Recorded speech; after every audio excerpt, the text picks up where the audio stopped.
the humanity has followed is long and stained with blood, its beginning lost beneath ages of dust, and its future opening into darkness. What remains is held together by memory and by those who still try to preserve it, even knowing that few may ever read what is written. Deep beneath the Imperial Palace on Terra, there are endless catacombs and sealed halls where silence reigns. Vast libraries stretch for countless kilometers, guarded by bulkheads strong enough to endure the fury of the stars. Watchers without rest stand vigil there, and in the shadows, strange ecosystems have grown, shaped by neglect, darkness, and time itself. Within these depths lies knowledge drawn from every great age of humanity. Much of it is decayed and broken, yet even the fragments are enough to overwhelm the mind or threaten the Imperium itself. It is perhaps a mercy that so few know these archives exist, and fewer still are allowed to pass beyond their doors.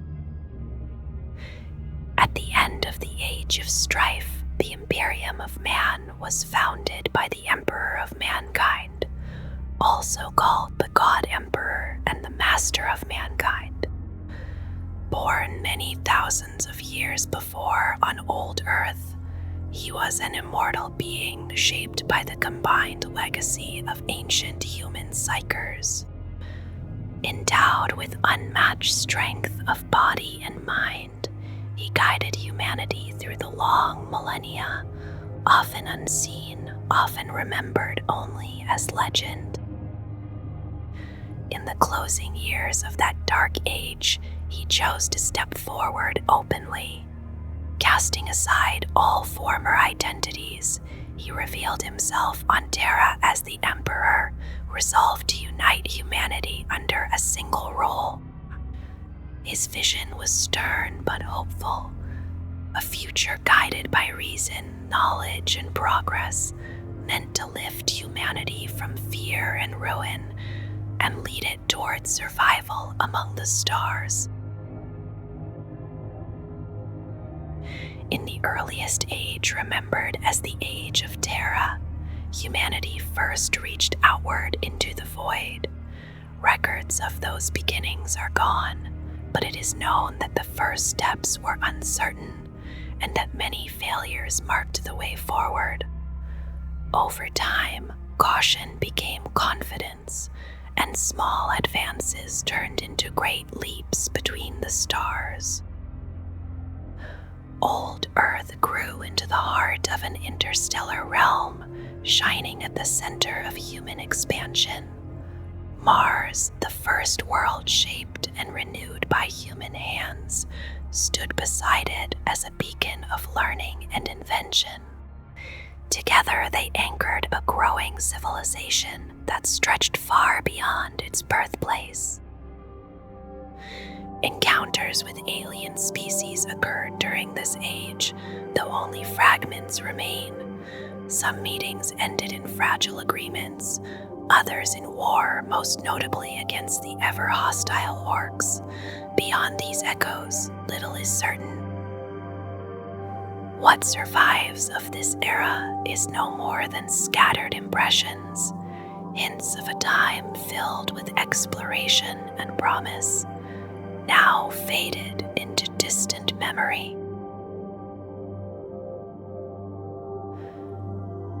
During the age of technology, humanity learned to cross the warp, though the first attempts were marked by disaster and loss. Over time, faster than light travel was mastered, and with the rise of the navigator houses, vast distances could be crossed with growing confidence. Human worlds multiplied, bound together by trade, travel, and ambition. As power grew, so did pride. Human ingenuity reshaped worlds at a relentless pace, and scientists and engineers came to be seen as masters of creation. Alien technologies were woven into human designs, and the human genome itself was altered again and again, producing armies of gene-shaped warriors whose origins were barely recognizable. Machines were built to think and to fight. Standard template construct systems allowed colonies to rise quickly from raw materials, while weapons of terrible scale were forged. Artificial intelligences, including the Men of Iron, served humanity's will, enforcing dominance across space and turning worlds into ordered utopias. Yet beneath this triumph, humanity itself was changing. Psychic ability spread more widely, and with it came instability. As psychers became common, anarchy followed, and the boundary between reality and the warp began to fray. Mechanical armies turned on their creators, mutations spread unchecked, and demonic forces broke through into real space. Then the warp itself erupted. Vast storms cut off travel and communication, isolating worlds and collapsing the great human empire with shocking speed. What had once seemed unbreakable fell into ruin, leaving only scattered survivors and the memory of impossible heights. The Age of Strife, also called Old Night, was an era of unending chaos that lasted thousands of years. Warp storms ravaged the galaxy, severing worlds from one another and tearing apart the structures of civilization. Faster than light travel became impossible, and entire systems were left alone in silence. Human worlds turned inward or tore themselves apart. War, famine, and disease were constant companions.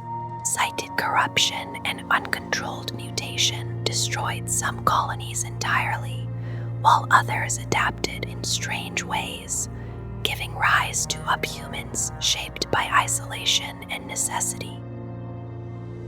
On Old Earth, the collapse was complete. With trade and unity lost, society fractured into countless warlord states ruled by brutal techno-barbarians.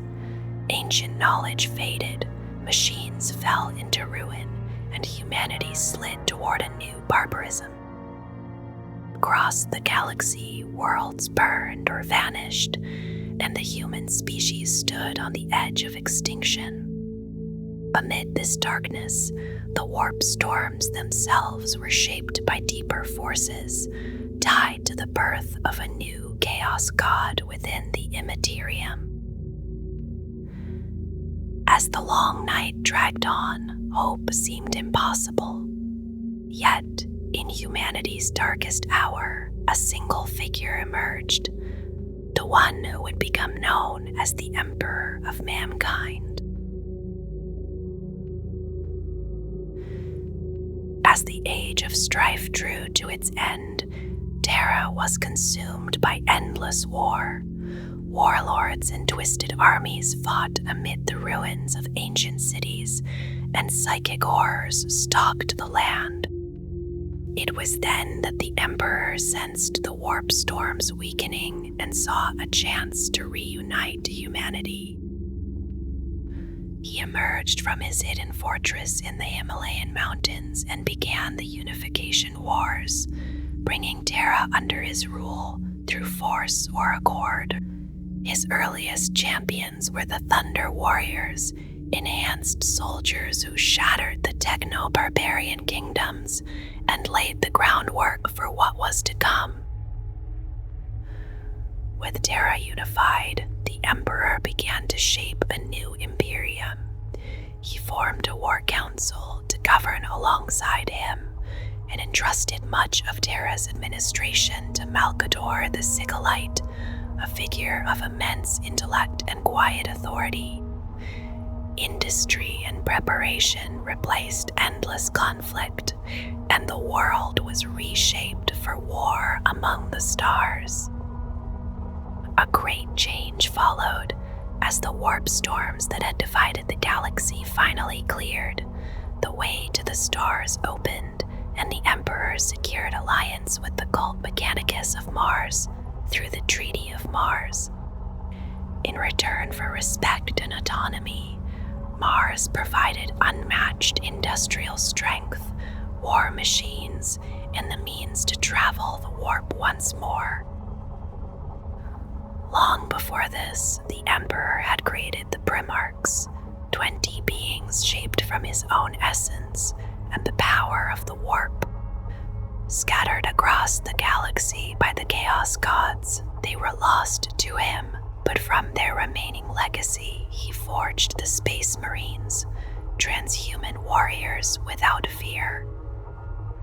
With Mars and Terra united, vast fleets were built, and the Great Crusade began. The Sol System was reclaimed, and the Emperor's legions set out to reunite humanity, breaking empires and destroying alien threats as they advanced into the void. Horus was the first of the Primarchs to be found, discovered on the harsh world of Chthoniya. He fought beside the Emperor for many years, and between them grew a bond of deep trust and affection. In time, Horus was named War Master, given command of the Great Crusade itself. Under the combined strength of the Space Marine legions and the Imperial Army, countless human worlds were brought back into the Imperium.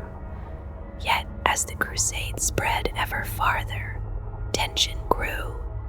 The Emperor withdrew to Terra to pursue a secret project linked to the Webway, leaving the front lines behind.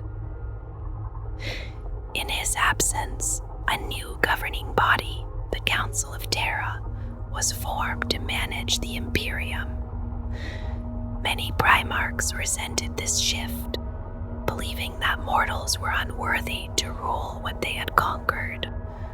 Bitterness and pride took root, and these wounds did not go unnoticed by the powers of chaos.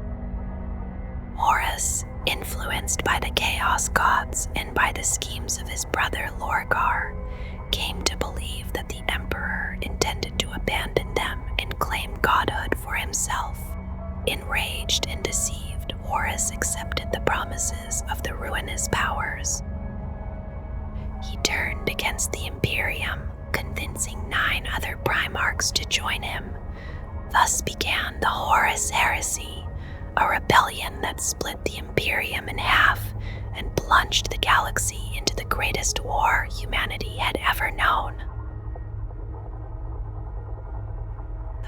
The Horus Heresy burned across the galaxy for many years, beginning with betrayal at Istvan and spreading through treachery and slaughter. Loyalist legions were shattered, worlds were destroyed, and the Imperium bled as brother fought brother. Horus drove his forces toward Terra, leaving devastation in his wake. At last, during the siege of Terra, the final battle came. The Emperor confronted Horus aboard the traitor flagship, and there the War Master was slain, ending the rebellion. The victory came at a terrible cost. The Emperor was mortally wounded and brought back to Terra, where he was placed upon the Golden Throne, an ancient device that preserved his life and amplified his psychic power. Since that moment, he has endured in silence, his body broken, his will stretched across the galaxy. Through his presence, the Astronomicon burns, guiding Imperial ships through the warp. Thousands of Psychers are sacrificed to sustain this light, and through it, the Emperor shields humanity from the horrors of the Immaterium. Though He suffers endlessly, humanity worships him as a god and protector, believing that through his sacrifice alone the species still survives. the heresy, the Imperium was shattered and scarred. The Emperor's dream lay in ruins, yet his followers still possessed the strength to strike back. Thus began the Great Scouring, a brutal campaign of vengeance against the traitor legions. The traitors were declared excommunicate traitorous, their names erased from record, their worlds destroyed or purged. Loyalist forces hunted them relentlessly, driving the survivors into the eye of terror. Chaos-tainted systems were cleansed, and the newly formed Inquisition was set to watch over what remained. Amid the violence, the Imperium was reshaped. The Space Marine legions were broken into smaller chapters under the guidance of Roboute Guilliman, who wrote the Codex Astartes to prevent such power ever again falling into one hand. The Imperial Army was divided into separate forces, and countless new institutions were created, each designed as a safeguard, yet slowly growing into vast and tangled bureaucracies. Through all of this, the Imperium endured, hardened by loss and shaped by fear of betrayal. By the end of the 41st millennium, the Imperium had become a harsh and repressive realm. The losses of the heresy had claimed many of its finest minds, and in their absence, the Imperium settled into slow decay. Though it survived the chaos that followed the heresy, it did so at a cost. The Emperor was worshipped as a god, and the ecclesiarchy rose in direct opposition to the ideals he had once championed. Superstition replaced reason, and fear guided policy. Technological progress all but ceased, and ancient knowledge was treated with suspicion. Bureaucracy grew fast and unwieldy, and corruption spread through every level of power. Human life became cheap in a galaxy of endless war. Yet despite all this, the Imperium endured. It stood as the final barrier between humanity and extinction, holding back the enemies that pressed in from all sides. Some knew it must change to survive, but feared that change itself might be fatal. The birth of the Great Rift tore the galaxy in two.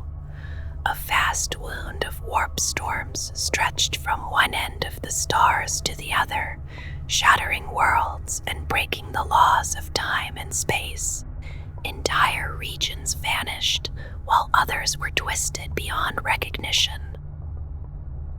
On the far side of this divide lay the Imperium Nihilus, cut off from the Emperor's light and left to endure alone.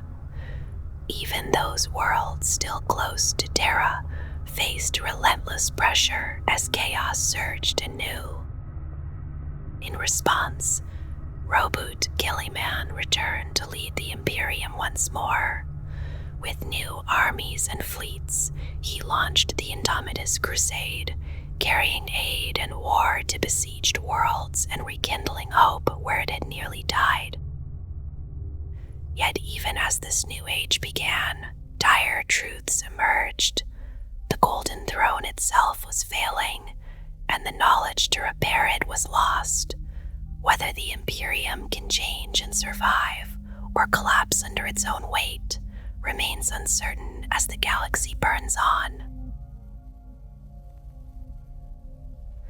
The human race of the 41st millennium carries wounds that never truly healed. The Age of Strife endured for almost 6 standard millennia, and its violence pressed itself deep into the shared mind of humanity. Survival came only in fragments, through desperation and isolation, and when mankind finally stepped from that long darkness into the Emperor's light, it did so forever altered. The collapse of interstellar society ended an age of confidence that had once felt unbreakable. A belief in inevitable destiny was shattered, not by some distant enemy, but by dangers born from within and unseen, until they were already destroying everything. That betrayal of certainty left a lasting mark, turning memory into instinct and fear into habit. Curiosity and invention became objects of suspicion. Alien influence and psychic power inspired dread rather than wonder. Humanity withdrew into itself, growing rigid and defensive, determined never to repeat the suffering that had nearly erased it.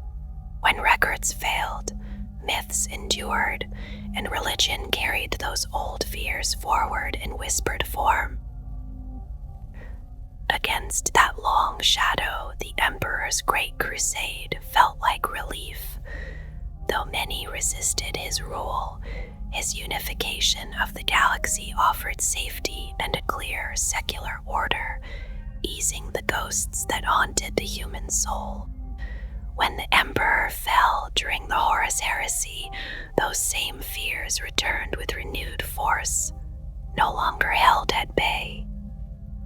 Without his guiding will, humanity sought strength in blind devotion. The imperial truth faded, and superstition tightened its grip.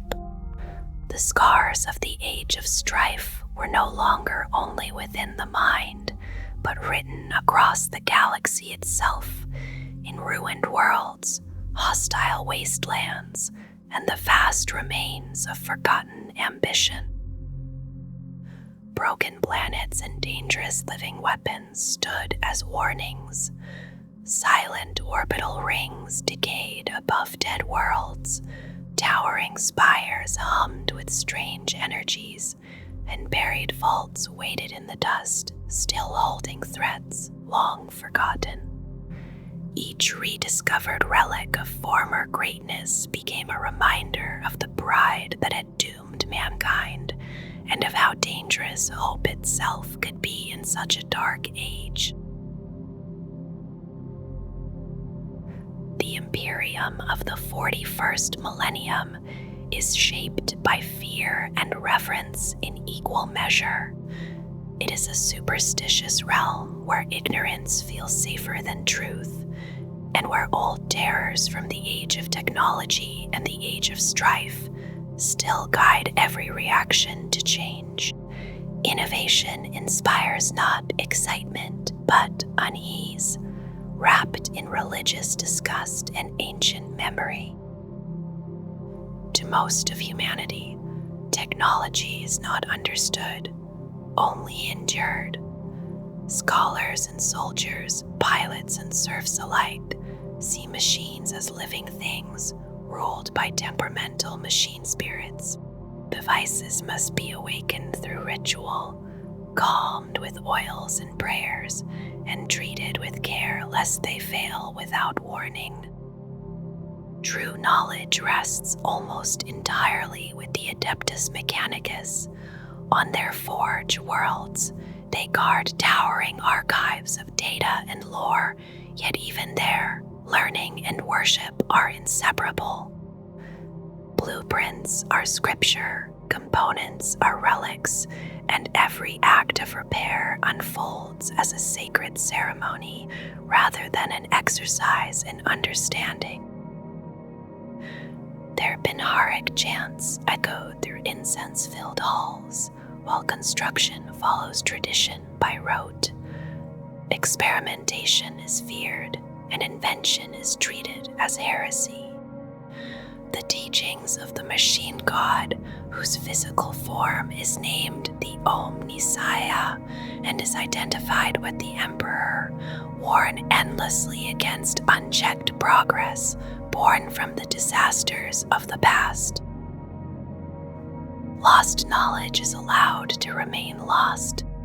The terror of tech heresy and the punishment that follows its discovery outweighs the fear of ignorance itself. Yet, despite this, the the Adeptus Mechanicus wields immense power, for the Imperium cannot survive without advanced machines. Their faith is tolerated alongside the Imperial Creed for this very reason. There is a quiet contradiction in their devotion. Ancient devices from humanity's darkest technological age are hunted relentlessly, revered as sacred archaeotech. Armies are sacrificed to recover them, especially fragments of standard template construct machines, whose surviving databases still shape the weapons and engines of war. Unsanctioned technology is condemned as harshly as mutation or rebellion. Thinking machines are forbidden, feared as deeply as witchcraft. To the common citizen, tech heresy and psychic corruption are one and the same, and both are met with instinctive hatred. Some worlds live beside the remnants of forbidden wonders, shunning them as cursed. Alien devices are distrusted even more, no matter their potential. Only on the fringes does pragmatism sometimes prevail, where xenotech slips quietly into black markets, and from there into the notice of the Inquisition, which hunts both the devices and those who dare to trade in them. The Imperium stretches across an immense sweep of the galaxy, touching countless worlds that differ wildly in culture, language, and even the shape of humanity itself. Amid this endless variation, one pattern endures, a web of feudal duty and obligation that binds each world to the next. Every imperial planet swears loyalty to its planetary governor, and through that governor offers troops, resources, and obedience to the governing priesthood of the Imperium. These rulers are charged with turning back the enemies of mankind, and with ensuring that psychers do not fall into witchery or demonic corruption. In return, they may call upon the priesthood of Earth, the Adeptus Terra, when disaster looms and aid is needed. This vast body is formed of countless offices and divisions, each burdened with guarding some fragment of imperial continuity, each bound by duty to the one above it. Responsibility rises through layer upon layer of authority, from humble scribes tallying the yield of hive worlds to sector commanders mustering fleets for Crusade, until all power gathers in the hands of the High Lords of Terra. These figures rule in the Emperor's name from ancient Terra, where the Emperor of mankind endures in silent majesty. His withered form rests within the Golden Throne, an artifact of lost brilliance that sustains his life as he stands guard against the demonic horrors of the Immaterium. For hundreds of centuries he has fought this unseen war, and for just as long humanity has offered him faith and devotion. Though the Emperor remains the absolute monarch in name, the burden of rule falls to the Senatorum Imperialis, the Imperial Senate of the High Lords. Their number and influence shift as lives end and power wanes, yet they always stand as the voices of the Imperium's greatest institutions. Since the birth of the Great Rift in the era Indomitus, they are led once more by the Primarch Roboot Gilly-Man, Lord Commander of the Imperium, first among equals, with the others holding authority only by his consent.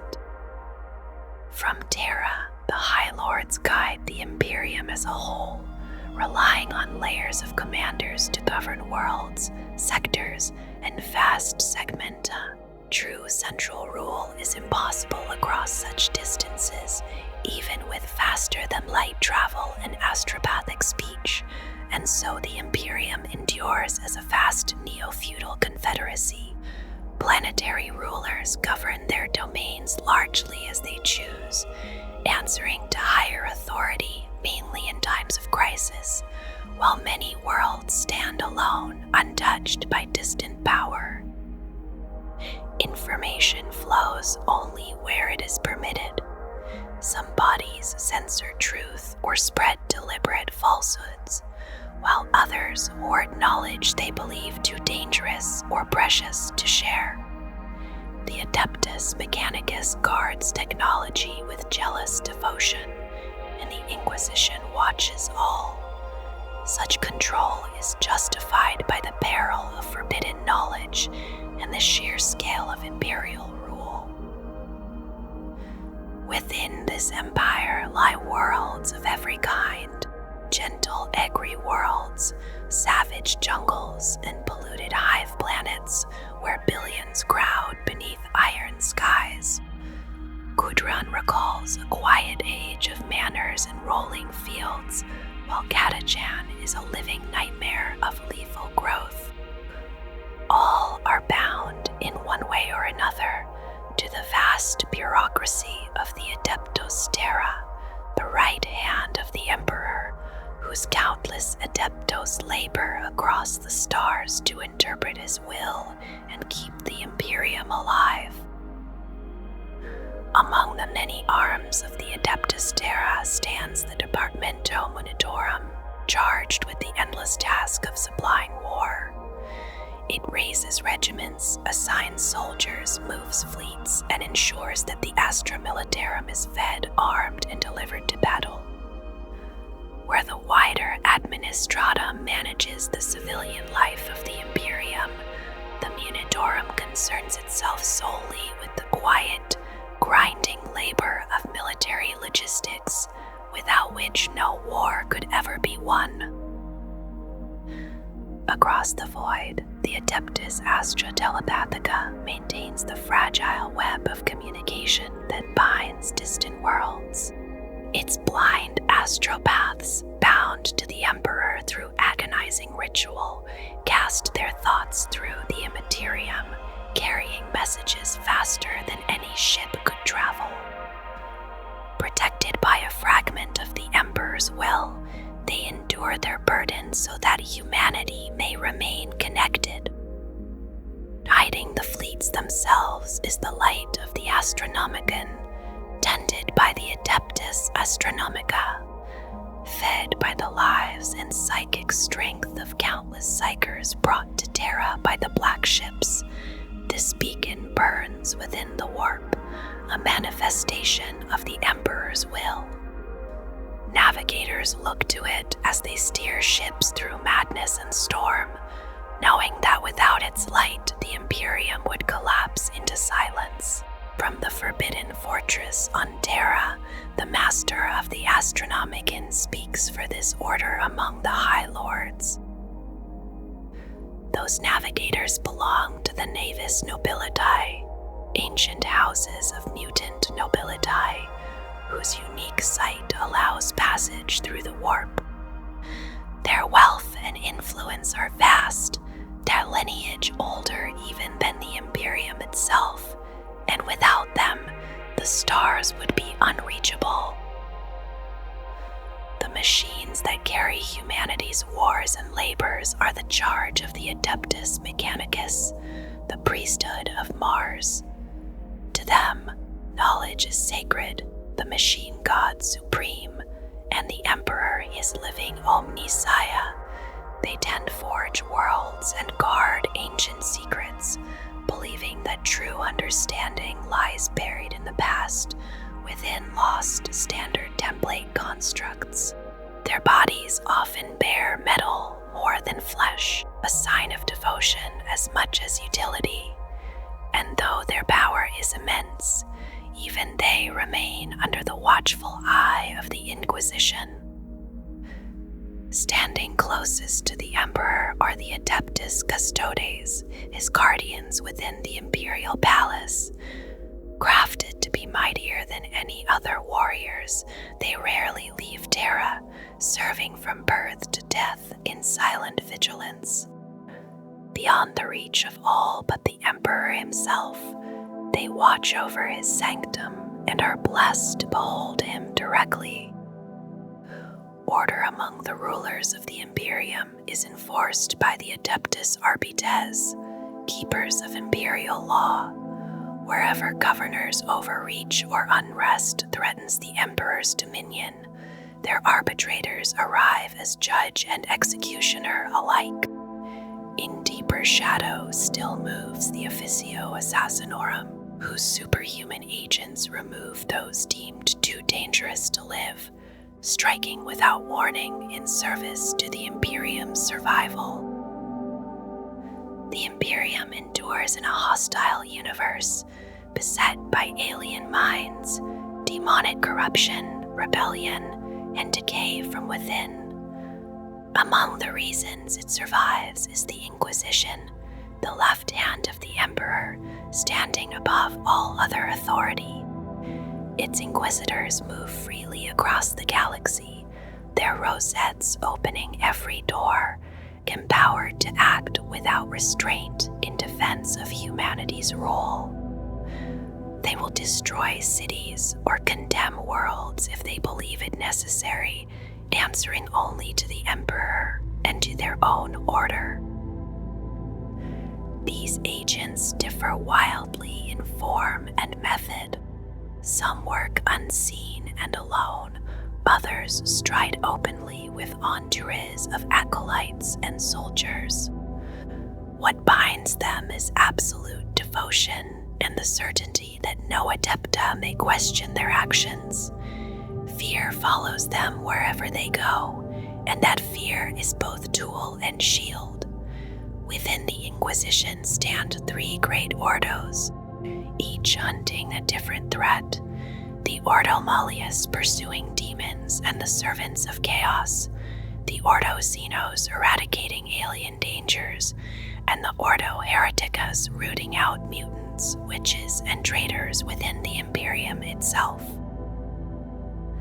Beside, yet not within, the Adeptus Terra stands the Adeptus Ministorum, the ecclesiarchy, voice of the Imperial Cult. It draws its strength from humanity's belief in the Emperor's divinity and works closely with the priesthood of Earth to shape faith across the stars. From the ecclesiarch on Terra down through cardinals, confessors, and missionaries, it guides countless worlds along the narrow path between devotion and heresy. Its reach is vast and varied, from scholars and preachers to wandering missionaries who carry the Emperor's word to forgotten places. Among its most renowned institutions are the Schola Procenium, where orphans of imperial servants are trained, and the orders militant of the Adepta Sororitas, the battle sisters who fight with faith as fierce as any blade. Through belief, vigilance, and unyielding control, these organs together hold the Imperium in a fragile, enduring balance. War has always followed humanity, and across the galaxy the Emperor's armies are never truly distant. Wherever life endures within the Imperium, the shadow of conflict lingers close by, shaping worlds through fire, loss, and relentless purpose. The Imperium fights not to conquer comfort, but to survive, and its military stands as something vast, formidable, and deeply unforgiving. At the heart of these wars stand the countless soldiers of the Astra Militarum, known to many as the Imperial Guard. Drawn in immense tithes from worlds scattered across the stars, men and women march beneath unfamiliar skies with little more than their weapons, their training, and their faith, Their regiments carry the marks of their origins, shaped by rigid discipline, harsh environments, or long traditions of endurance, yet they all share the same fate of being sent far from home to fight wars they may never fully understand.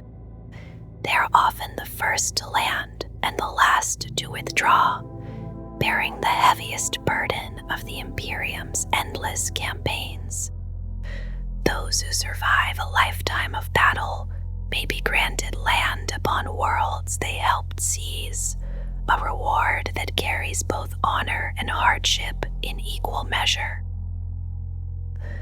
Above them, moving with far greater speed and autonomy, are the Adeptus Astartes, the Space Marines. These transhuman warriors are rare, almost mythical to ordinary citizens, yet their presence carries immense weight. Recruited in youth and remade through brutal augmentation, each Space Marine becomes something far removed from ordinary humanity. Encased in power armor that moves as an extension of his own body, he fights with strength, resilience, and unwavering belief shaped through relentless indoctrination. Though organized into independent chapters, each with its own traditions and ways of war, all serve the Emperor with complete devotion. Their fleets allow them to strike swiftly, answering threats before slower forces can even arrive, and without them, the Imperium would already be lost to the darkness pressing in from all sides. Among these warriors exist even more specialized brethren. The Grey Knights stand apart, bound in secrecy and purpose, chosen not only for strength but for psychic potential and unbreakable faith. They are shaped to confront the horrors of chaos directly, clad in ornate armor and armed with weapons steeped in ritual and belief. Each carries knowledge gathered across long millennia of war against the warp, and each bears sacred texts that symbolize a faith strong enough to face demons and endure. Against such threats, they fight not for glory, but for survival itself, trusting above all in the Emperor's protection. Equally hidden are the warriors of the Death Watch, drawn from many Space Marine chapters to serve a single purpose. Appearing without warning, they hunt the most dangerous alien foes and vanish once their task is complete. Their black armor and silent vigilance mark them as something apart, answering only to the Inquisition when alien threats rise. Somewhere at the edges of the Imperium, they watch and wait, ever prepared to strike when humanity is threatened by forces not born of chaos, but of the cold and hostile void beyond. Towering above all ground forces are the Titans of the Colgia Titanica, immense war machines guided by the Adeptus Mechanicus. These colossal engines stride across battlefields like walking fortresses, embodying the Imperium's ability to bring overwhelming destruction when nothing else will suffice. They are rare, ancient, and devastating, symbols of a war-making legacy that no enemy can ever fully ignore.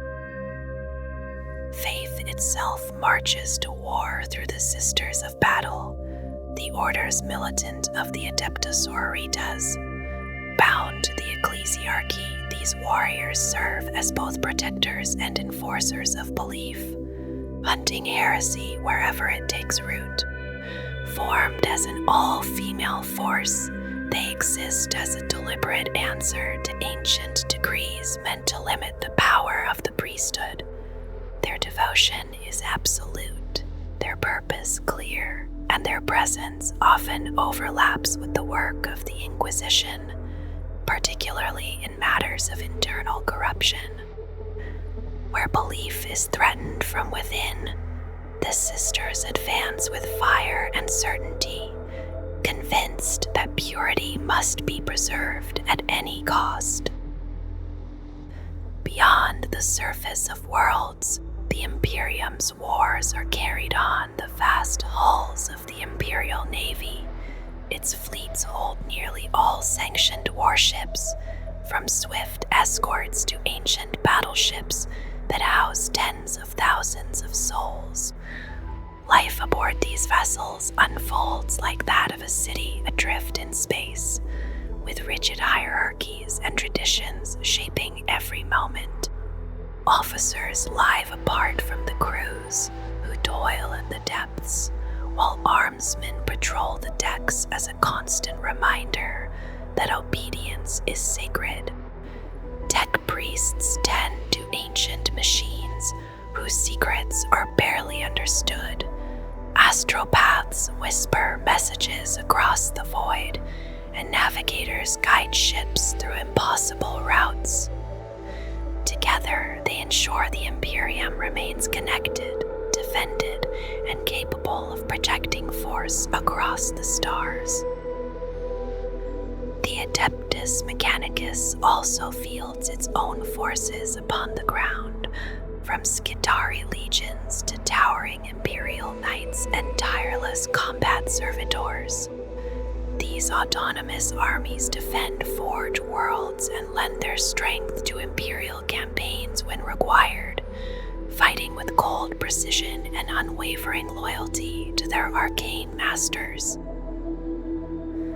Among the most disciplined soldiers of the Imperium are those of the Militarum Tempestus. Trained as elite shock troops, they serve as the sharp edge of the Astra Militarum, deployed with speed and precision to strike where the enemy is weakest. Their missions are brief, violent, and decisive, often beginning and ending within the span of a single day. They do not replace the vast ranks of the Guard, but instead turn the tide of wars that might otherwise grind on without end. The Inquisition, ever watchful, maintains its own stormtroopers as well. These soldiers guard secret fortresses and the black ships that roam the Imperium, collecting those touched by forbidden powers. Drawn from loyal bloodlines and trained in strict discipline, they serve as dependable extensions of an Inquisitor's will. While others may fight openly on distant fronts, these troops stand quietly in the shadows, protecting secrets, enforcing judgment, and ensuring that threats to humanity are contained before they can ever fully emerge.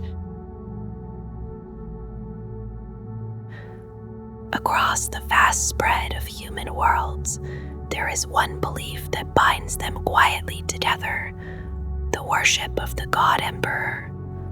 No matter how harsh or gentle a world may be, his presence is always felt there, shaped by local memory, custom, and need. Some imagine him as a distant human father, others see him in the rhythms of nature, and on more isolated worlds he is known as a star god, descending from the heavens only when his agents arrive. The forms change, but the certainty does not. There is only one God Emperor, and to place another beside him is heresy.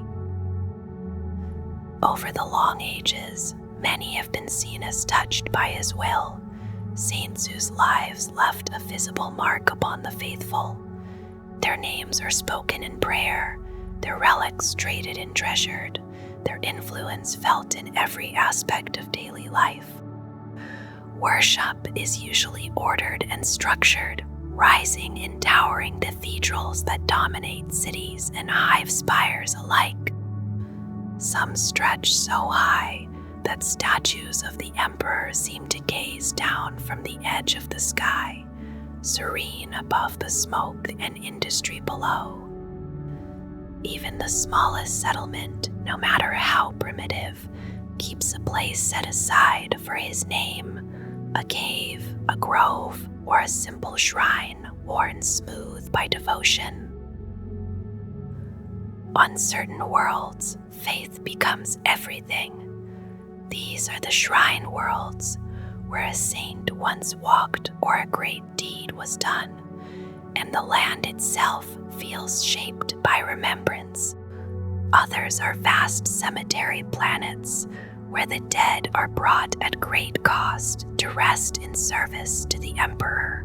Cardinal worlds draw pilgrims in uncounted numbers, their cities governed directly by the ecclesiarchy, whose task is to tend to the spiritual health of humanity across the stars. Strange practices are often tolerated, even grim ones, so long as they lead souls toward the Emperor and serve the wider Imperium. The ecclesiarchy records every form his worship takes, so that belief is recognized rather than mistaken for heresy. Mission fleets drift patiently through space, observing, correcting, and guiding newly found human worlds. To the people of the Imperium, the Emperor is alive, distant yet unquestioned, and faith comes easily in an age where his existence is never doubted. Though some curse him in despair, very few would ever deny his divinity. Within this vast structure, the faithful are watched over by preachers who guard the purity of belief, rising through ranks of responsibility if their devotion proves strong. Confessors wander freely, their voices carrying fire and conviction, stirring crowds to repentance, sacrifice, or violence.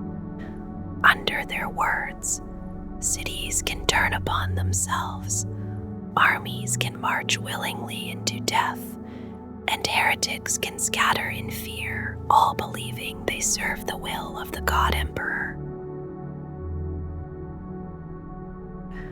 Among the servants of the Imperium, there are those who listen not to prayers of flesh, but to the murmurs of steel and circuitry. The tech priests believe that every machine carries a spirit within it, a fragment of life granted by the machine god who shapes the universe. Age deepens this reverence, and ancient devices are approached with care and ritual, anointed with sacred oils and awakened through practiced gestures meant to soothe their hidden will. To these devotees, the God Emperor is the Omnisaya, the living presence of the machine god made real. Vast warships and towering titans are honored as god engines, their complexity and age placing them alongside the greatest saints of the Imperium. Yet even a simple weapon or humble logicator is treated as a living thing, worthy of respect and patience. Knowledge has been passed down imperfectly through time, and every functioning machine is seen as a gift preserved by divine favor. To insult or mistreat one is to invite the quiet fury of those who hear through augmented senses. Despite this devotion, there are boundaries that must not be crossed. True thinking machines, known as silica animus, are feared and hated, believed to be soulless and dangerous, remnants of a lost age when such creations nearly destroyed humanity. These so-called men of iron exist mostly as rumor and warning, encountered only rarely, and destroyed without hesitation when found. Only sanctioned cogitators and logic engines are permitted, their limited nature ensuring they possess a spirit without true awareness. In this careful balance of worship and prohibition, the tech priests continue their endless vigil, preserving what remains of ancient knowledge and listening always for the quiet voice of the machine god within the hum of metal and power. The Imperium is shaped by the distant reach of a psychic light, the Astronomicon, stretching outward from Terra and its soul system like a steady glow in the darkness.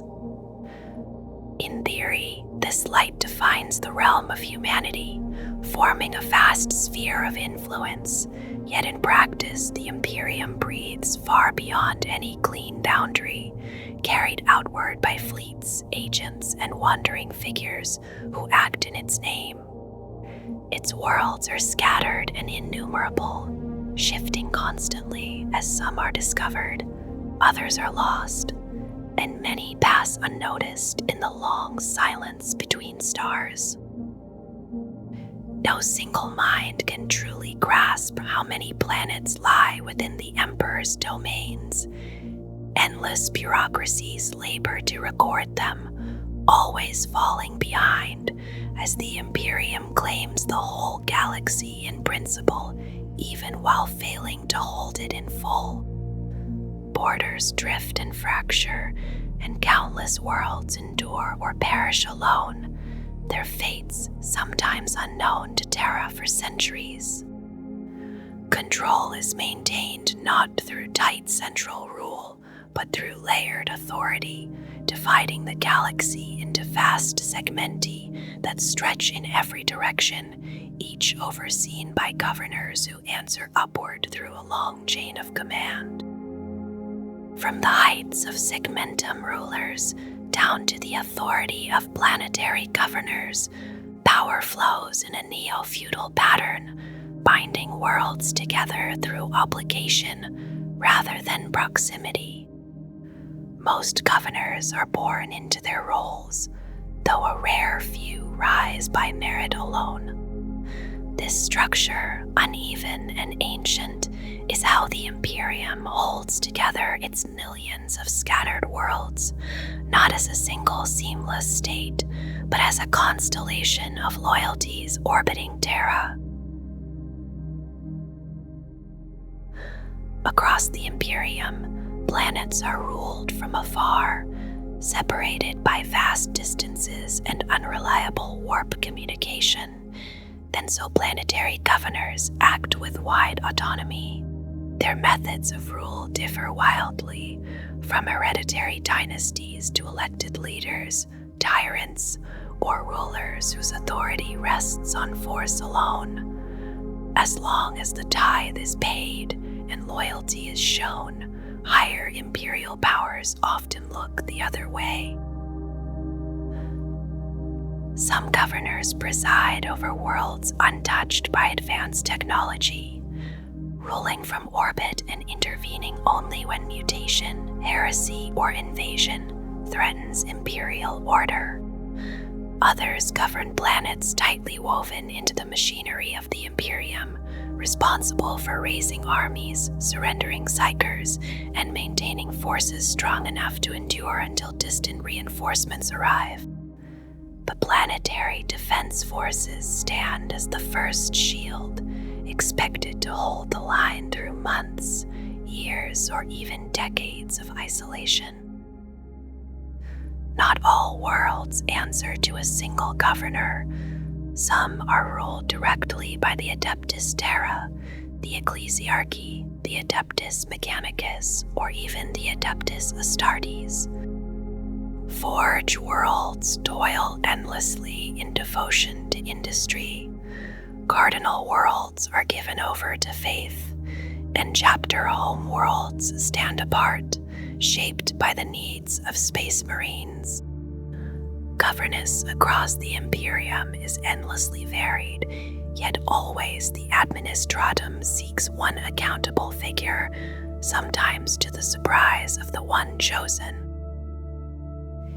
Imperial governors are expected to obey the Emperor's law, assist his agents, and maintain vigilance against heresy and mutation. In reality, distance and disorder mean these duties are enforced unevenly. Some planets forget their obligations entirely, isolated by warp storms or time itself, offering tithes to the sky long after Terra has ceased to listen. Still, through alliances, corporate empires, and local power blocks, governors struggle to balance imperial demands with the realities of survival. Humanity within the Imperium wears many faces, shaped by environment, ancestry, and long separation. Though a baseline form is widely accepted, countless subtle differences have emerged across the stars, some merely cosmetic, others drifting closer to the edge of mutation. Where that boundary lies is a matter of constant debate among inquisitors and priests alike. On some worlds, colonial origins show clearly in shared features, while others are divided by tribe or custom. Harsh environments give rise to unusual adaptations, blending people into the colors of their worlds. Cultures shape bodies as much as genes, with ideals of beauty expressed through implants, markings, scars, and fashions that speak of loyalty and survival rather than comfort. A shared appearance often binds a population together, fostering familiarity and trust. Most citizens feel closest to those born under the same sky, yet curiosity persists. On worlds open to travel, friendships and families form across planetary lines, quiet reminders that even in a fractured galaxy, humanity remains drawn to the unfamiliar.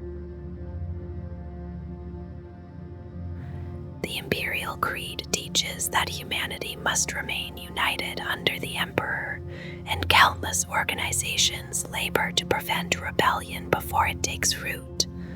Shared worship binds worlds together, yet unrest never fully fades. Some uprisings are born of ambition, others of desperation, and some are quietly guided by alien or chaos hands. Not every rebellion ends in open war. If a new regime submits to imperial authority and continues its obligations, Terra may accept the change without protest. When resistance deepens, the Imperium employs quieter methods, striking through agents, assassinations, and manipulation rather than armies. Sometimes the fall of a single figure is enough to restore order. Pro-imperial groups may be nurtured, enemies undermined, and economies quietly broken until loyalty returns. In this way, rebellion is not always crushed with fire, but dissolved slowly, absorbed back into the Imperium's vast and patient grasp. As the age drew toward its bloody close, a cascade of cataclysms tore at reality itself. Ancient structures fell, gods stirred, worlds burned, and warp-bound powers surged into the material realm. Any one of these events might have been the breaking point, yet together they split the galaxy open. The Great Rift, known by many names, tore from one end of the galaxy to the other, a wound of imperate fury that reshaped existence. Its birth unleashed darkness and psychic shockwaves that severed countless worlds from the Astronomican's guiding light. This long night, the Noctis Eterna, claimed fleets, armies, and entire civilizations in silence. Though the shadow later receded in places, the rift still churns and feeds, swallowing species and worlds alike. It remains a living scar across the stars, a reminder that reality itself can fracture and never fully heal. In the aftermath of the Great Rift, the Imperium was torn in two, divided by a raging belt of warp storms. The half that endured conquered with greater strength became known as the Imperium Sanctus, centered once more upon Holy Terra and the steady glow of the Astronomicon. Within this vast region, worlds continue their endless labor, sending soldiers and resources into an unceasing war. Armies march, fleets clash in the void, and space marines move from one crisis to the next. Faith is carried into battle by the Sisters of Battle, while unseen agents and tech priests work in shadow and forge. Yet this realm is far from orderly. Communication passes only through strained psychic minds, heavy with error and symbolism. Bureaucracy moves slowly, indifferent to suffering, grinding lives and histories into dust. Most citizens live and die without ever seeing the enemies they are taught to fear, sustained only by faith and routine. Still, the Imperium Sanctus presses onward, driven by sheer momentum and belief. It is a civilization entirely devoted to war, praying that endurance itself may one day be enough. Beyond the raging storms of the Great Rift lies the Imperium Nihilus, a realm cut off from Terra's light and forced into isolation. Blind to the Astronomicon and surrounded by enemies, its world survive as best they can, often through grim necessity. When the darkness first fell, many planets were lost outright, consumed by warp storms, demonic invasion, and madness. Others endured, rallying garrisons, raising militias, and turning every resource towards survival. Even so, survival often came at a terrible cost, as travel became perilous and communication faded into nightmares. Entire populations were left believing themselves alone in the galaxy. Leaders made brutal choices to keep order, while mutation, despair, and supernatural horror crept into daily life. Above them all, the Great Rift burned across the sky, an ever-present wound. Enemies moved more freely than the faithful, and chaos thrived in the madness. Yet still, loyal worlds fought on. Strongholds of space marines, inquisitors, and sisters of battle shone like distant embers, while rogue traders and explorers risked everything to reconnect the lost. Hope flickered again when a great crusade reached these darkened stars, and new authority was named to guide resistance. Whether the Imperium Nihilus will endure remains uncertain, but as long as faith survives, its defenders refuse to yield. O Gothic is the common tongue of the Imperium, heard across most imperial worlds as a first or second language, familiar and practical in daily life.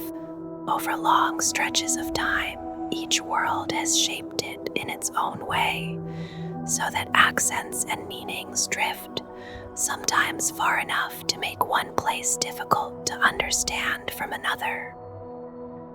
High Gothic comes from a much older age, from the last era when humanity stood united across the stars during the dark age of technology, long before the age of the Imperium. In the 41st millennium, it is no longer a language of everyday use, but a hieratic tongue, kept by the divisions of the Adeptus Terra, by the Inquisition, and by the Ecclesiarchy, spoken with care and restraint. This was the language of Terra during the Great Crusade and the Horus Heresy, and it is held as sacred because it was the tongue of the Emperor himself. Low Gothic, also known as Imperial Gothic or simply Gothic, remains the official language of the Imperium, the working speech of its adepts and of Terra itself. Most worlds have belonged to the Imperium long enough that Low Gothic has become a shared tongue, though many feral worlds still stand apart where it is not spoken at all. On older planets, ancient local languages endure, sometimes so strongly that ruling aristocracies know only enough Low Gothic to swear their oaths of office. For moments of formality and authority, High Gothic is still chosen, the venerable precursor of Imperial Low Gothic. Many rituals of the ecclesiarchy, edicts of the administratum, and imperial charters are voiced in this ancient language, carrying the weight of age, tradition, and remembered unity. From the earliest days of humanity, reaching back to the Paleolithic age on old Earth, there have always been individuals touched by psychic power, quietly present among the species, capable of things like reading thoughts or calling fire into being. Within the Imperium, their existence is accepted, yet never comfortable, and often carried with unease and fear. An untrained psyker is not merely dangerous by accident, but by nature, an open doorway into the warp, left unguarded and vulnerable, through which demons and enslavers can slip into real space and bring ruin. Stories are told of entire worlds lost this way, overwhelmed by horrors from the Empyrean, while others remember rogue psychers who turned their gifts inward, committing atrocities or drawing followers into destructive cults. On some worlds, this fear hardens into ritual and punishment, where psychers are named witches, forced through agonizing trials and burned once their guilt is declared inevitable. Across the Imperium, the law demands constant vigilance, with all worlds required to watch their psychers closely and present them for testing by the Adeptus Astra Telepathica. Those who prove strong enough endure the soul binding and are shaped into sanctioned psychers, bound to serve the Imperium despite the dangers they carry within. Those who fail these tests are taken aboard the black ships and vanish from sight, never to return. Their lives are spent in silence and sacrifice, consumed to sustain the Emperor's strength within the warp and to keep the Astronomicon burning, a distant light held alive by countless unseen souls. Travel between the worlds of the Imperium is uncommon, and when it happens, it is rarely gentle. Most civilians never leave the surface of their birth world, never hearing the endless thunder of a shuttle in flight, never feeling the sudden drop of a descending pod, never sensing the quiet pressure of deep space closing in around a vessel. The Imperium is vast beyond easy understanding, and a single human lifetime is far too short to cross it in any meaningful way.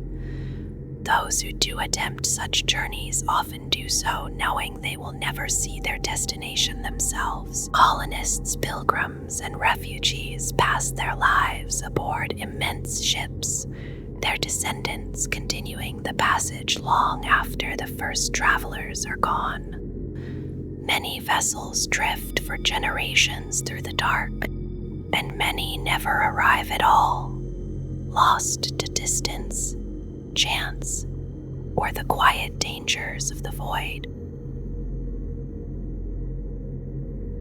For journeys between nearby worlds or neighboring star systems, ships rely on travel that remains bound by light itself. The speeds involved are immense by human standards, yet they are insignificant against the true scale of the galaxy.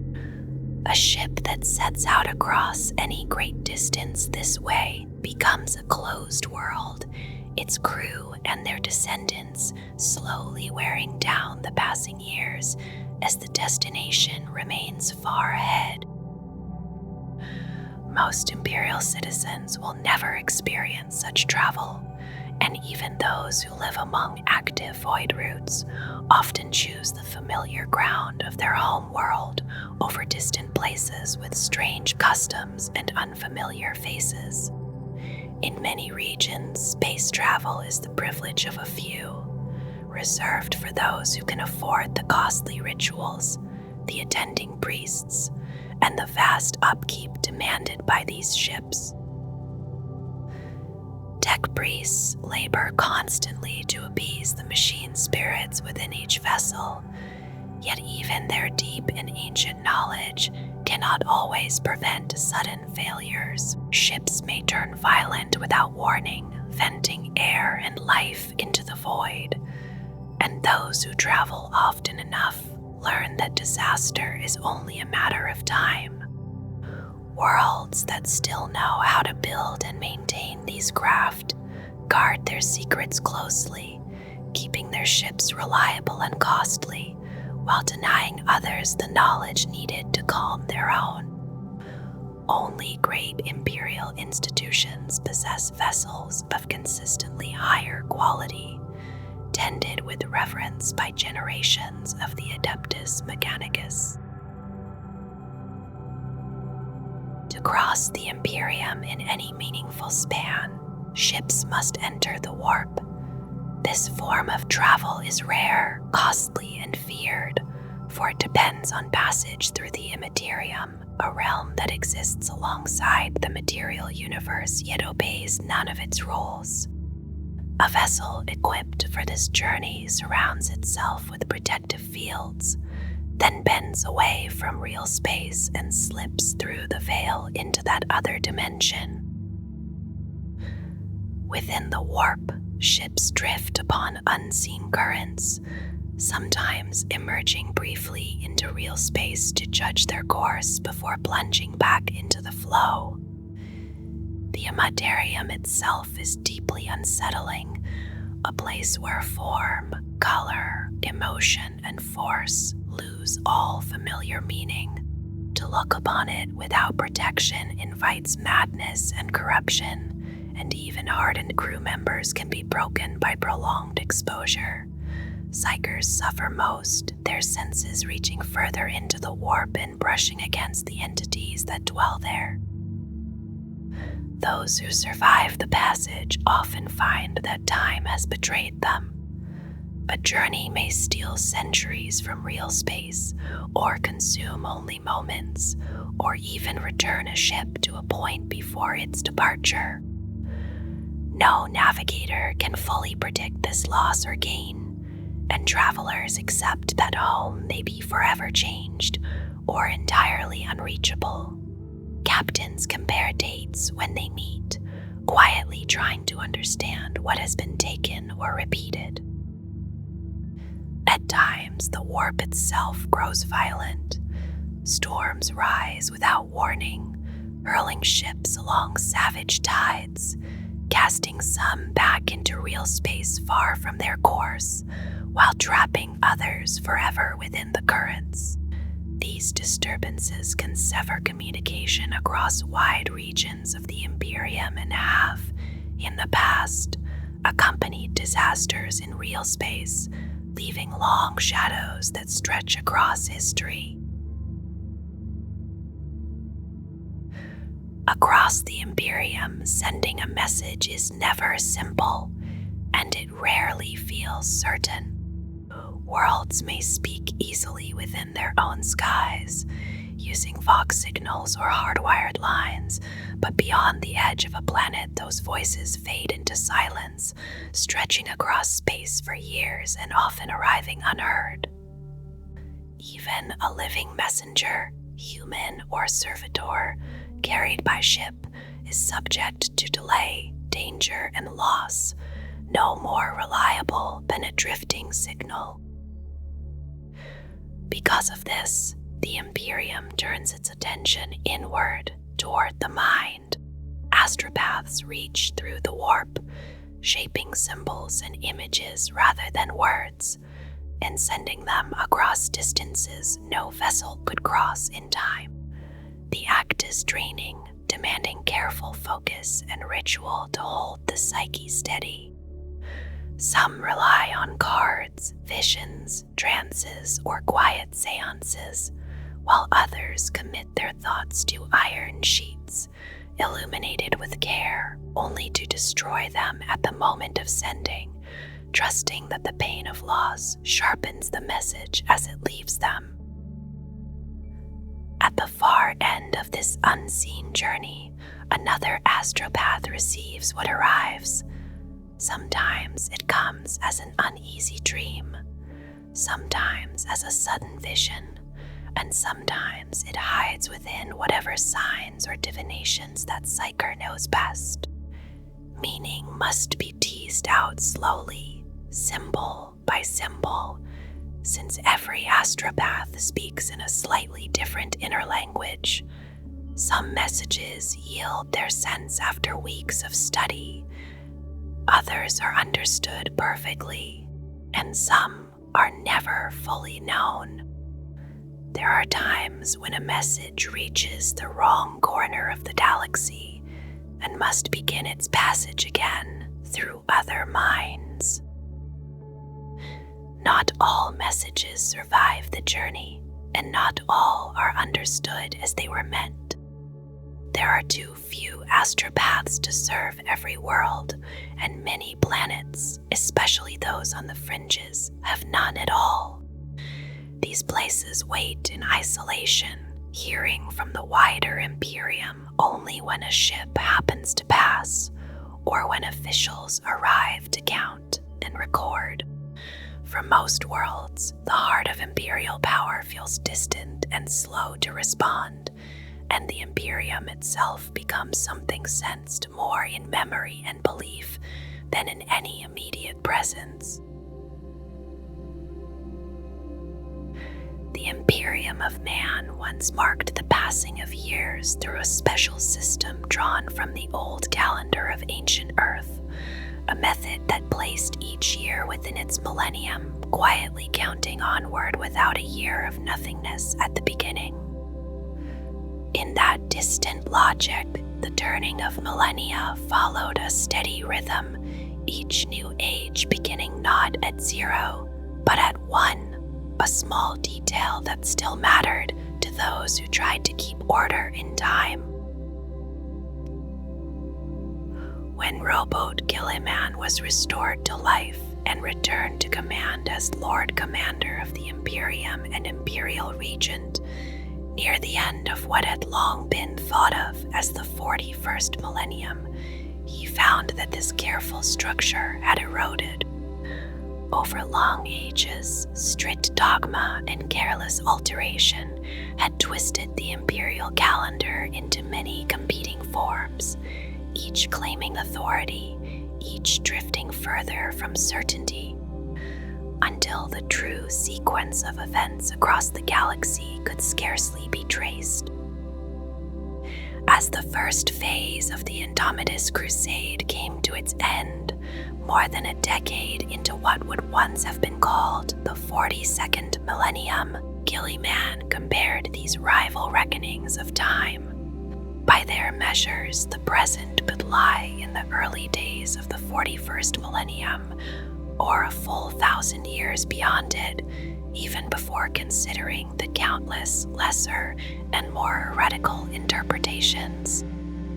Because of this, dates associated with the 41st millennium can no longer be trusted as precise, and many believe that the Imperium may never have truly left that age at all. Then came the birth of the Great Rift, and with it the opening of the era Indomitus. Across the galaxy, time itself began to falter, flowing at different rates from world to world, shaped by strange temporal disturbances. In response, a new way of counting years emerged, local and fragmented, unique to each system, all of them anchored to a single moment, the creation of the Great Rift, from which time was measured as either before or after its coming. Across imperial space, the way people trade and exchange value drifts from world to world, shaped by culture, distance, and the level of technology each planet has reached.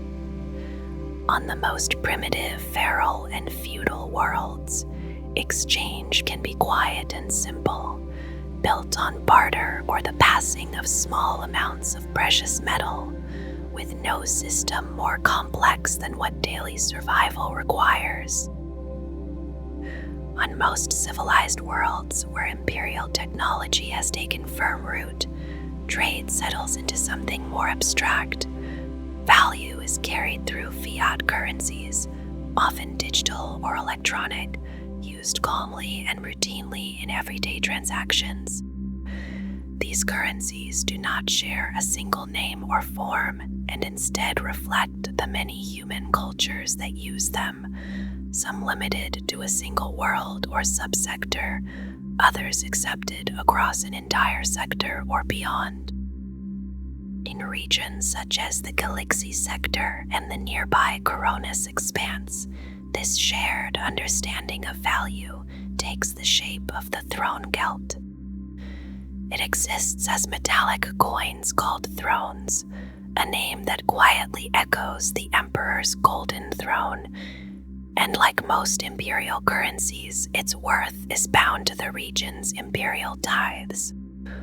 Alongside these coins, there are shell tokens and pieces of rare or strategic metals, recognized as legal tender across the civilized worlds of the sector. Even so, the exchange does not always require something held in the hand, as thrones may also pass silently in electronic form, transferred through a data slate with little more than a gesture.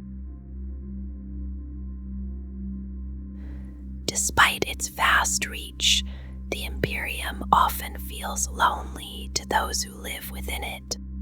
Many worlds drift in silence, separated by endless void, and that distance settles heavily on the minds of their people.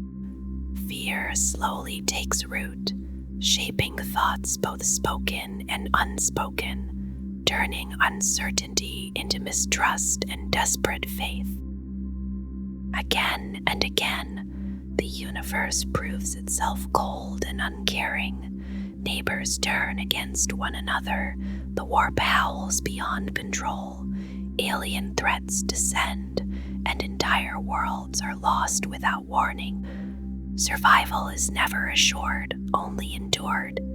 In such conditions, people learn to watch closely, searching familiar faces for signs of heresy or witchery, unsure of who might falter next.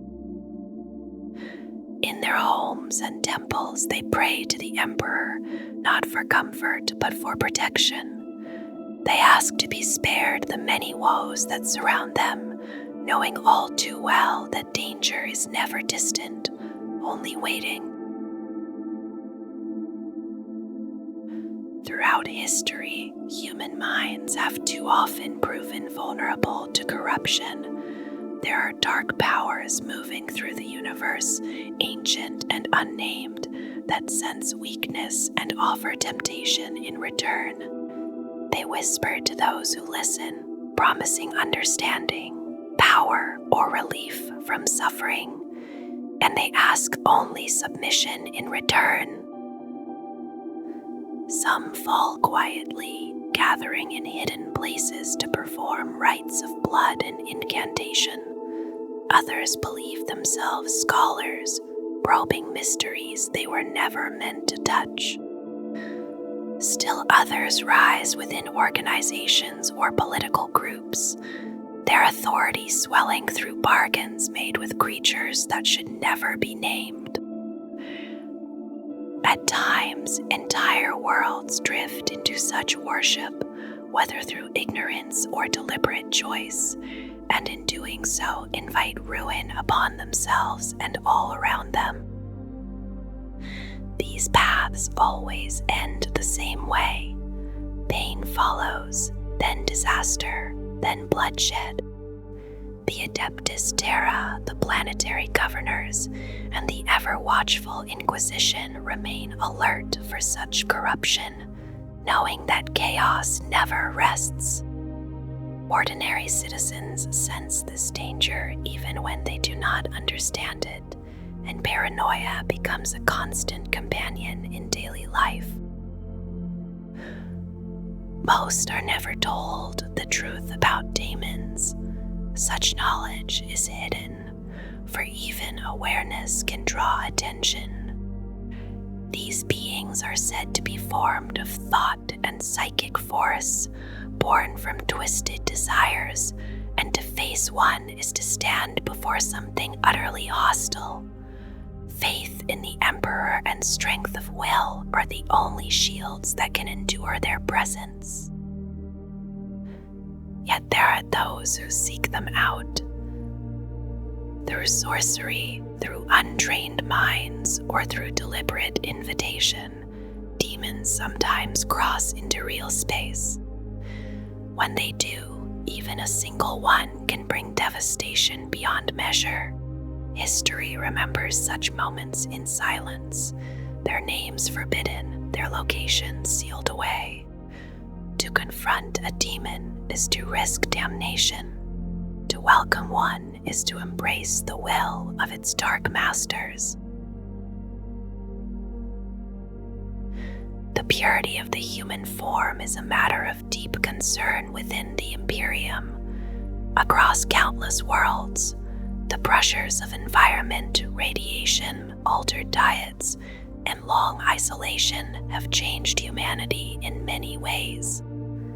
Some of these changes are stable and accepted, recognized as part of the Imperium's vast diversity, and permitted to endure under strict authority. On other worlds, differences are more extreme. Generations adapt to darkness, to endless wandering, to harsh conditions that shape bodies and lives alike. Whether such populations are tolerated is decided far away, by powers that rarely see the faces affected by their judgment. Yet mutation also carries a darker meaning.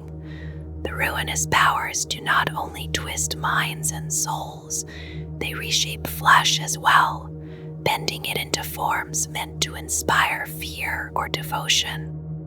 Where such influence is suspected, there is no mercy. Mutants are shunned, hunted, and destroyed, and fear spreads even where such events are rare. Many live with the quiet terror that one day they themselves might change, and pray for the strength to end their lives before others do it for them. Some accept mutation willingly, believing it a sign of favor. They seek further change through worship or service to dark powers, while others protest their innocence and claim no wrongdoing. Such distinctions rarely matter. To the Imperium, a mutant remains a threat, and intolerance becomes a grim norm. Innocent lives are often lost to suspicion alone. Alongside this fear stands the dread of witchcraft. Entire branches of the Inquisition exist to find and destroy unsanctioned psychers, while other institutions attempt to contain and control those deemed useful. Psychers are essential to the Imperium's survival, guiding ships, carrying messages, and fighting its wars, yet they are also a constant risk. For every strong mind that resists the warp, there are many more that cannot. Untrained abilities invite intrusion, manipulation, and disaster. Most feared of all are those who revel in their power, seeking personal gain through it. Such witches may destroy worlds without meaning to, and their danger lies in how quietly they can appear. Families fear such births above all others. Any psyker not surrendered to imperial authority faces a single fate, and the cleansing flame waits without hesitation. The imperial faith teaches that humanity is destined to rule the galaxy. It is said to be the Emperor's will, and countless lives are shaped around fulfilling that belief. To serve this purpose is considered both duty and salvation. Beyond human space dwell countless other beings, born on distant worlds and shaped by alien histories. Their forms are seen as affronts to what humanity believes itself meant to be. Some of these creatures are weak and are erased without hesitation, their worlds claimed and their memory allowed to fade. Others are far more dangerous. The orcs surge across the stars in endless hunger for battle, vast and brutal, driven by war alone. The Eldari move with deception and speed, offering alliance while concealing betrayal, their weapons as deadly as their words. The Tyranids descend without reason or mercy, stripping entire worlds to lifeless stone in their wake. In darker regions, stranger threats linger. There are beings whose presence warps time itself, others who enslave technology through heretical means, and alien mercenaries who raid without loyalty or restraint. The galaxy is crowded with such dangers. Yet the Imperium teaches that humanity will endure, that the violence of Xenos is born from desperation, and that their fury is the last resistance of those who know their end approaches. The Imperium claims absolute authority over humanity, a rule believed to be set down by the Emperor himself and enforced by the Adeptus Terra. Yet humanity has never been unified for long, and disagreement is as old as the stars. To maintain control across such distances, governance must be harsh, and rebellion is tolerated only until it becomes undeniable. Often, defiance is recognized when the flow of tithes stops. A world that turns away is met with swift and uncompromising force. Rulers who seek independence, whether through ambition or neglect, are crushed, and examples are made of them so others do not follow. Such suppression may take generations, but no world is permitted to remain free for long. Assassination, invasion, and even the destruction of entire planets are accepted tools in restoring order. Sometimes rebellion begins among the people themselves. Life within the Imperium is often brutal, and charismatic figures may rise and overthrow local rule. If loyalty to Terra remains, such changes are ignored, but when defiance spreads beyond that, the response is immediate. Military force is brought to bear and resistance is erased. There are also more insidious threats. Some worlds fall under alien control without realizing it, their populations manipulated as proxies. Others are knowingly or unknowingly infiltrated until rebellion erupts from within. In such cases, the destruction of the infected population is deemed necessary, whether through bombardment, viral weapons, or worse. demonic influence presents an even greater danger. Worlds that turn to the dark gods risk tearing open the boundary between the warp and reality itself. Suppression must be careful, precise, and often entrusted to specialized forces. When cleansing fails, the final answer is annihilation. Through such measures, the Imperium believes it preserves humanity, no matter the cost.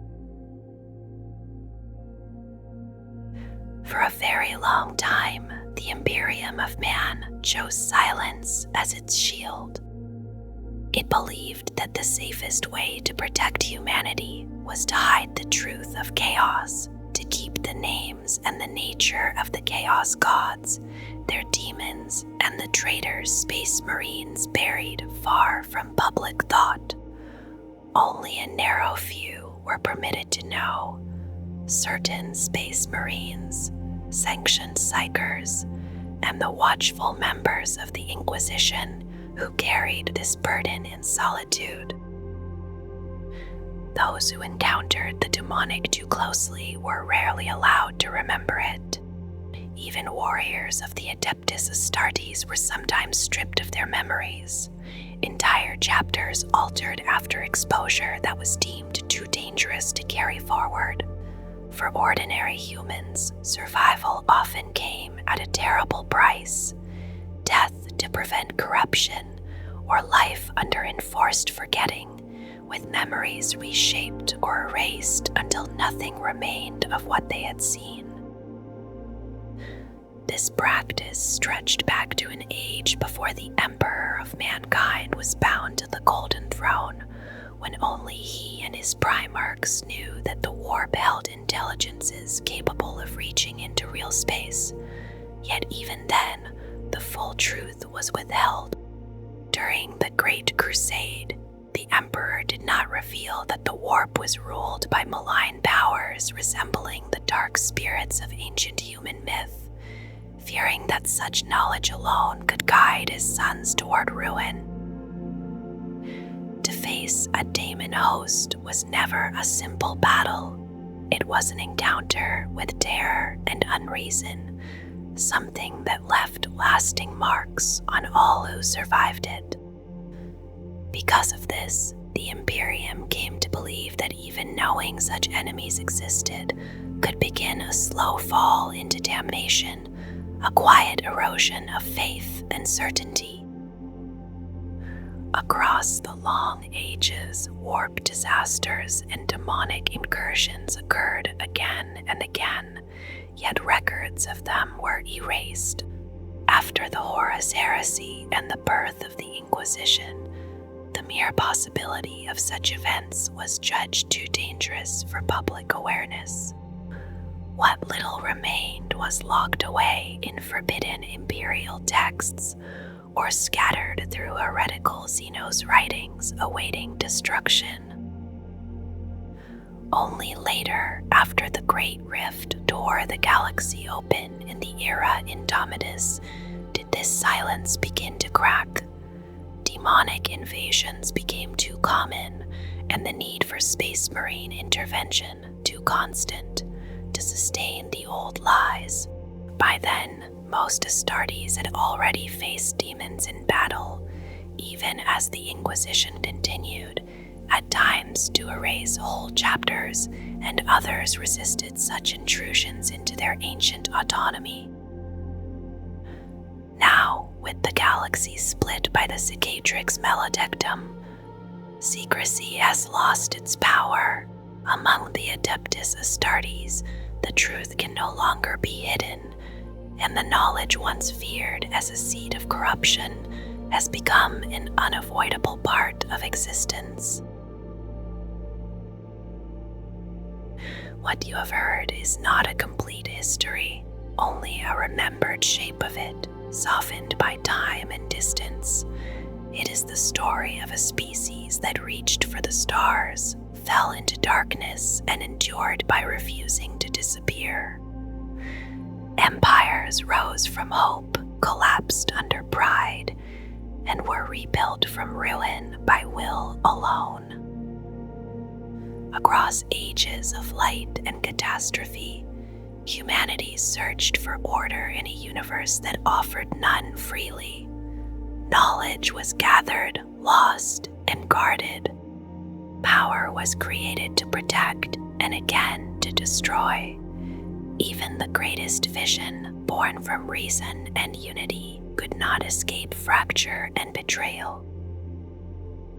What remains is an Imperium frozen between survival and decay, sustained by sacrifice and belief, standing not because it is just, but because it must endure. Its people live within the long echo of ancient choices, carrying burdens shaped by wars already fought and consequences still unfolding. And yet, even now, amid endless night and distant stars, there is motion. Fleets still travel. Voices still answer calls for aid. The story does not end in silence, but continues, heavy and unbroken, carried forward by those who remember and by those who simply refuse to let the light go out.